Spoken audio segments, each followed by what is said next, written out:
सम्पूर्णलाई नमस्कार। म गीता कुमारी साई। आज हामी पढ्दैछौँ नेपाली आधुनिक भाषाका विशेषताहरू। नेपाली भाषा सम्बन्धी विभिन्न विद्वानहरूले विभिन्न परिभाषाहरू दिनुभएको छ। नेपाली भाषाको उत्पत्ति सिङ्जा कर्णाली प्रदेशको अहिले कर्णाली प्रदेशको जुम्ला जिल्लाको सिङ्जा उपत्यकाबाट भएको विश्वास गरिन्छ। 1038 को दुल्लु अभिलेखमा नेपाली भाषाको पहिलो अभिलेख 1038 मा दामपाल भूपालको दुल्लु अभिलेख रहेको पाइन्छ।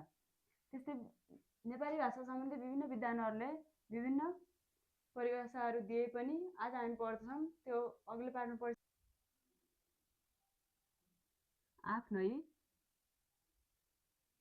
व्याकरणिक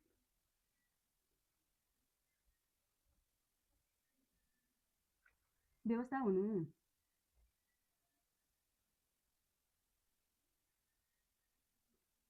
अर्को छ एकवचन र बहुवचनको प्रयोग हुनु।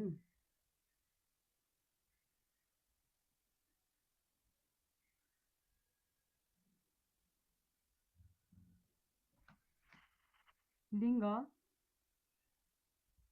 वचन, पुरुष, काल, भाव, पक्ष,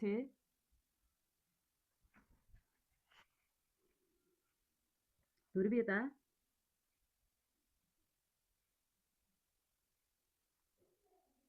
जस्ता व्याकरणिक कोटिको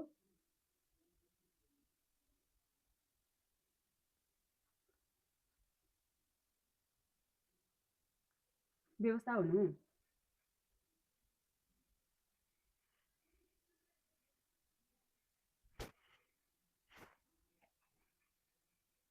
रूपायन प्रक्रिया हुनु।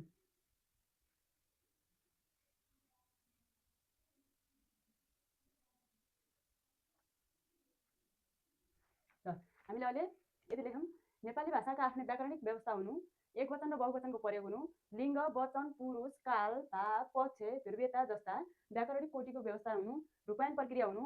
अरू थुप्रै छन् है। ल अब यतिपछि हामी अरू लेख्छौँ।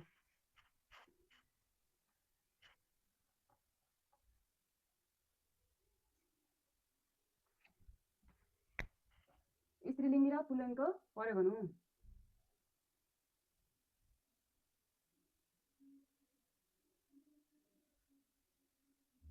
स्त्रीलिङ्ग र पुल्लिङ्गको प्रयोग हुनु।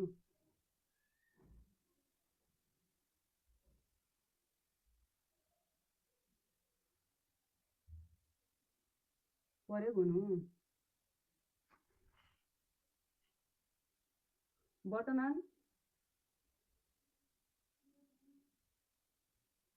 भूत र भविष्यकालको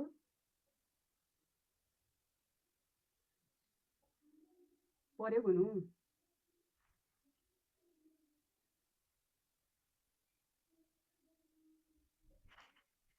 कर्ते, भाव र कर्म वाच्यको प्रयोग हुनु।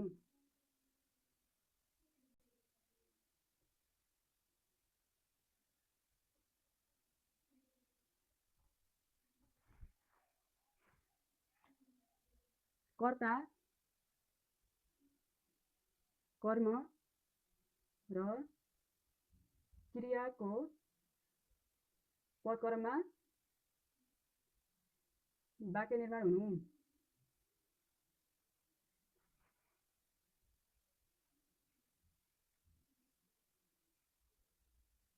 ल अरू हामीले के लेख्छौँ त?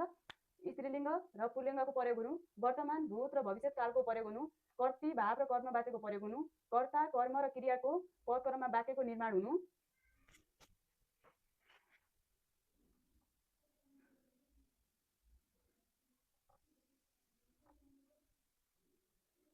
अर्को छ तत्सम, तद्भव र आगन्तुक शब्दको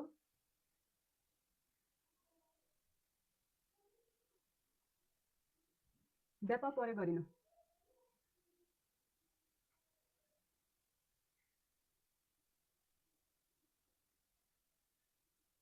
प्रयोग गरिनु। व्याकरण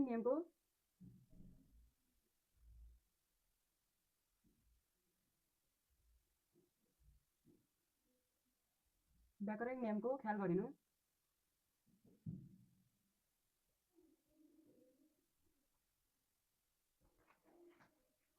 ल हामी के लेख्छौँ तत्सम तद्भव आगन्तुक शब्दको व्यापक प्रयोग गरिनु व्याकरणिक नियमको ख्याल गरिनु जस्ता विविध विशेषताहरू हामीले लेख्यौँ।